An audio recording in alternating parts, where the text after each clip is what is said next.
Hello students, good morning all of you. As you know, we are discussing our lesson 2 microorganisms. In this chapter we have already discussed about what are microorganisms, what are bacteria, fungi, algae, protozoa, viruses, and we have already discussed about economic importance of microorganisms in food industry. Food industry में micro organisms कहाँ पर use होते हैं और उनसे हमें क्या फ़ायदा होता है ये हम ऑलरेडी डिस्कस कर चुके हैं. टुडे वी आर टेकिंग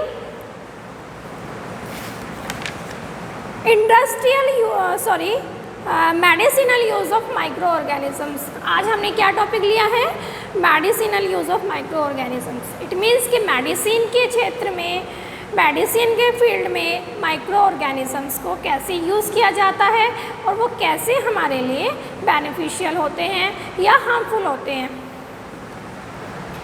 तो first of all preparation of antibiotics. Micro organisms को कहाँ पे यूज़ किया जाता है बेटा?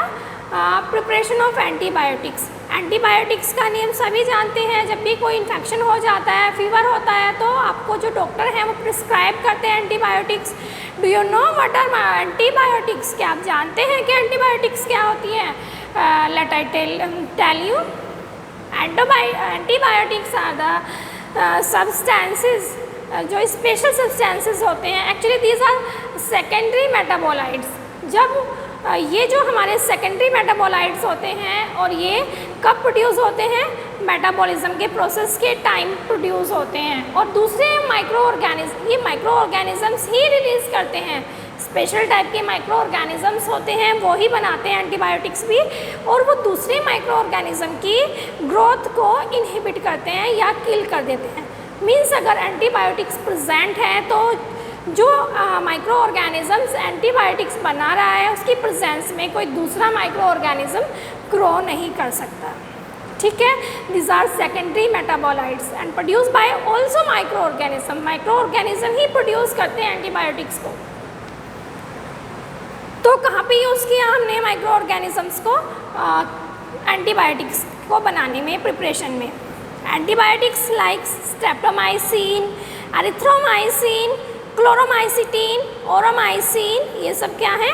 एंटीबायोटिक्स हैं. These are antibiotics are obtain from fungi and bacteria. कहाँ से ऑब्टेन की जाती है? फंजाई से या फिर बैक्टीरिया से. द फर्स्ट एंटीबायोटिक, आपको पता है फर्स्ट एंटीबायोटिक कौन सी थी? पेनिसिलिन. फर्स्ट एंटीबायोटिक का जो नेम था वो क्या था? पेनिसिलिन. और किसने उसको डिस्कवर्ड किया था? Discovered by the scientist Alexander Fleming in 1921. Alexander Fleming ने देखा, जब वो अपनी लेबोरेटरी में कुछ काम कर रहे थे, रिसर्च वर्क कर रहे थे, तो उन्होंने देखा उसकी वो माइक्रो ऑर्गेनिज़म्स पर ही वर्क कर रहे थे. तो माइक्रो ऑर्गेनिज़म्स पर वर्क करते हुए उन्होंने देखा कि उनकी जो एक पेट्री प्लेट है उसमें उन्होंने किसको ग्रो कराया हुआ था? पेनिसिलियम नोनेटस. ये एक फंगस है जिससे उन्होंने पेनिसिलिन को ऑब्टेन किया था. तो पेनिसिलियम नोनेटस को ग्रो कराया हुआ था, कल्चर कराया हुआ था एक पेट्री प्लेट पर. उन्होंने देखा कि इवेंचुअली उसमें कंटामिनेशन हो गया बैक्टीरिया का, उसमें कुछ बैक्टीरियाज भी ग्रो हो गए थे. तो जहाँ पर ये हमारा फंगस ग्रो हो रखा था पेनिसिलियम नोनेटस, उसके आसपास के रीजन में बैक्टीरिया की जो ग्रोथ थी वो किल हो गई थी. उससे उन्हें एक आइडिया मिला कि कुछ सब्सटेंस ये रिलीज़ कर रहा है जो बैक्टीरिया की ग्रोथ को किल कर रहा है. और वहीं से फर्स्ट एंटीबायोटिक बनी थी जिसका नेम क्या है? पेनिसिलिन. और किसने बनाया था, किसने डिस्कवर्ड किया था? Alexander Fleming. Sir Alexander Fleming ने 1921 में.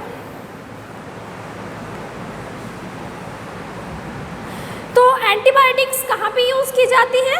Antibiotics are use to treat bacterial infection. जो बैक्टीरियल इन्फेक्शन हो जाते हैं ह्यूमन बॉडी में या फिर एनिमल बॉडी में या फिर प्लांट बॉडी में, जो बैक्टीरियल डिजीज़ होती हैं. बैक्टीरियल डिजीज़ कौन सी होती हैं? जिनको बैक्टीरिया कोज करते हैं. उन डिजीज़ को ट्रीट करने में क्या यूज़ की जाती है? Antibiotics. They are also mixed with the feed of livestock and poultry to check microbial infection in them. जो आपका कैटल फीड होता है, कैटल फीड यानी पशुओं का चारा, और जो आपकी पोल्ट्री फार्म होते हैं वहाँ पे जो पोल्ट्री में जो चिकन होते हैं उनको जो चारा दिया जाता है उनमें भी एंटीबायोटिक्स को मिक्स करके दिया जाता है ताकि उन्हें कोई इन्फेक्शन ना हो, बैक्टीरियल इन्फेक्शन ना हो और कोई डिजीज़ उनमें ना फैले। They are also use to control many plant disease, और बहुत सारी प्लांट डिजीज़ में भी एंटीबायोटिक्स का यूज़ किया जाता है। Preparation of vaccine, second point आता है कि जो हमारे माइक्रो ऑर्गेनिजम्स हैं as a antibiotics, preparation of antibiotics में तो उनको यूज़ किया ही जाता है, बट जो सेकेंड पॉइंट है वो क्या है, प्रिपरेशन ऑफ वैक्सीन, राइट। तो प्रिपरेशन ऑफ वैक्सीन, जैसे एंटीबायोटिक को प्रिपेयर किया जा रहा था वैसे ही वैक्सीन को भी प्रिपेयर किया जाता है माइक्रो ऑर्गेनिज्म से। जैसे कि आपने समझा कि एंटीबायोटिक्स क्या होती हैं। एंटीबायोटिक्स सेकेंडरी मेटाबोलाइट्स होते हैं जो मेटाबॉलिज्म के प्रोसेस में प्रोड्यूस होते हैं एज अ बाई प्रोडक्ट। तो वैक्सीन क्या होते हैं, वैक्सीन जो है बेटा एक्चुअली जो हमारे लाइव बैक्टीरिया या वायरसेस ही होते हैं। वैक्सीन जो हमें दी जाती है, इंजेक्ट की जाती है, ओरली दी जाती है, वो वैक्सीन क्या होती है, वो हमारा बैक्टीरिया या वायरस ही होता है। बट क्या डिफरेंस होता है वैक्सीन वाले वायरस और बैक्टीरिया में, जो उनकी डिजीज़ कॉजिंग एबिलिटी होती है जिसकी वजह से वो डिजीज़ कॉज करते हैं उसको कम कर दिया जाता है या फिर उसको बिल्कुल ही ख़त्म कर दिया जाता है। डिजीज़ कॉजिंग एबिलिटी जब उनसे छीन ली जाएगी, जो वायरसेस हैं जो डिजीज़ कॉज करते हैं ह्यूमन में, प्लांट्स में, एनिमल्स में, तो वो कैसे होंगे, होंगे तो virus he, bacteria he, but क्या वो डिजीज़ नहीं कॉज कर पाते हैं। और ऐसे वायरसेस या बैक्टीरिया को हम कहते हैं एटेन्यूएटेड वायरसेस, जिनकी डिजीज़ कॉजिंग एबिलिटी को किल कर दिया गया हो।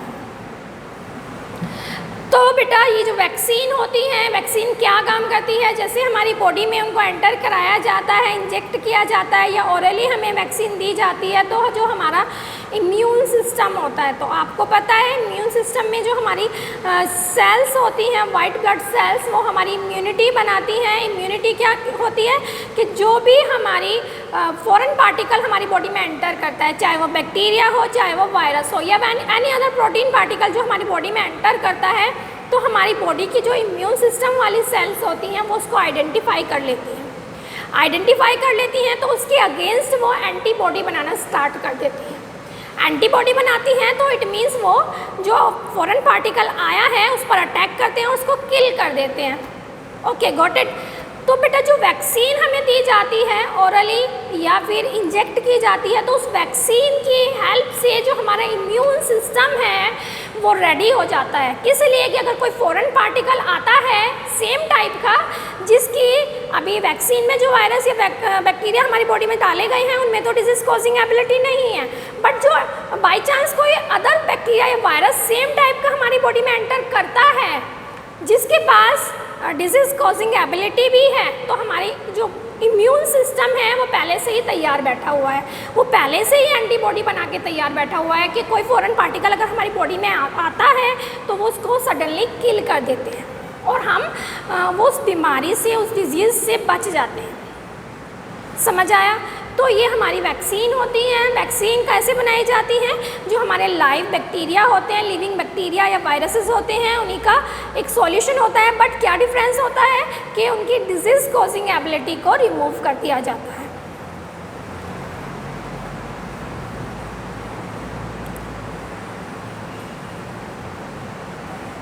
Okay, vaccines are already have been developed against small pox.